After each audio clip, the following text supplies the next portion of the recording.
बिस्मिल्लाहिर्रहमानिर्रहीम। अस्सलाम वालेकुम। आज मैं आपके साथ हाथ की बनी हुई सेवइयों की रेसिपी शेयर करूंगी जो कि बहुत ही टेस्टी बनती हैं। आप भी ज़रूर ट्राई कीजिएगा, मुझे तो बहुत ही पसंद है। बहुत मज़ेदार बनती हैं, बिल्कुल डिफरेंट रेसिपी है, बहुत ही इजी वे में बनती हैं।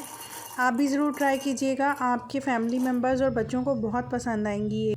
अगर तो आप नए हैं मेरे चैनल पे तो प्लीज़ सब्सक्राइब कीजिएगा, बेल आइकन ज़रूर प्रेस कीजिएगा।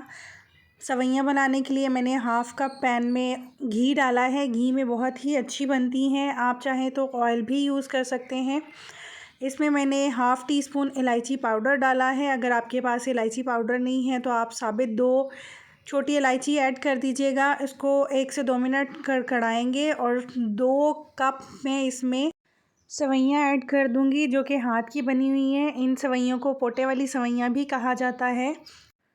इनको अब मैं 4 से 5 मिनट घी में फ्राई करूँगी ताकि इनका कलर थोड़ा सा चेंज हो जाए। जब सेवइयों का कलर हल्का सा चेंज हो जाएगा तो इसमें मैं गरम किया हुआ पानी 2 कप ऐड कर दूँगी। पानी गरम करके ऐड कीजिएगा आप भी। सेवइयाँ बहुत ही खिली खिली बनती हैं। और अब मैं इसमें 1 कप चीनी ऐड कर दूँगी और इसको अब हम उबाल आने तक पकने देंगे। जब पानी बिल्कुल अच्छे से उबल जाएगा तो हम इसकी आँच मीडियम कर देंगे।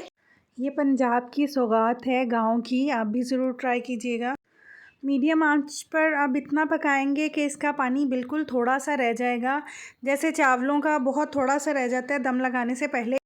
इसी तरह इसमें भी जब थोड़ा सा पानी रह जाएगा, ये देखिए मैं आपको दिखाती हूँ, अभी भी इसमें थोड़ा पानी ज़्यादा है।